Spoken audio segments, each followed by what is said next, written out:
Bienvenue sur ma chaîne. Hier soir, l'Inter Miami a perdu contre le Columbus Crew en huitième de finale de la Coupe de la Ligue. La franchise MLS était privée de Lionel Messi en raison de problèmes de blessure. Avant de continuer, prends le temps de souscrire et appuyer sur la touche de notification. Il y a un peu plus d'un an, le 15 juillet 2023, l'Inter Miami annonçait officiellement l'arrivée de Lionel Messi. À la fin de son contrat avec le Paris Saint-Germain, l'Argentin né en 1987 était tiraillé entre une offre XXL d'Al Hilal, un retour au FC Barcelone, et une nouvelle aventure en Major League Soccer. Il a choisi cette troisième option et a privilégié l'opinion et le bien-être de ses proches. Si le club de Floride pouvait récolter davantage de dons financièrement, les revenus liés à la vente de marchandises, à la vente de billets et aux performances sportives ne sont pas très bons. Miami a été éliminé en quart de finale de la Ligue des Champions de la CONCACAF et n'a pas remporté le championnat.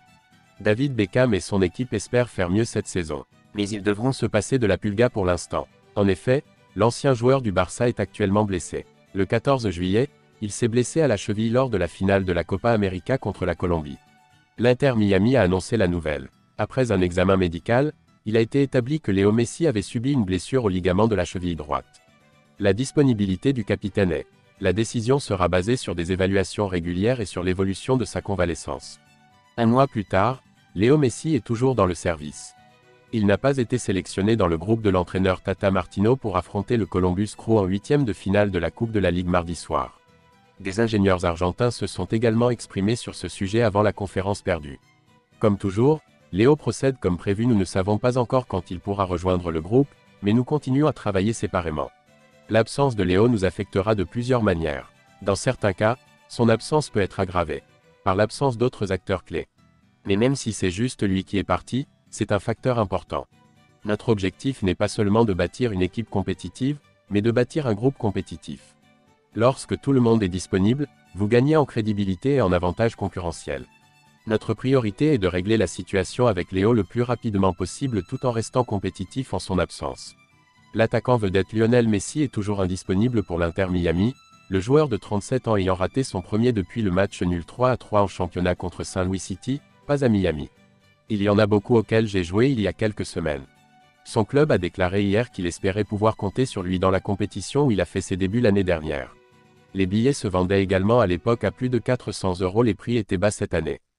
Différent, le montant est de 25 $, soit environ 23 €. Le bagage du champion du monde argentin est clairement lourd.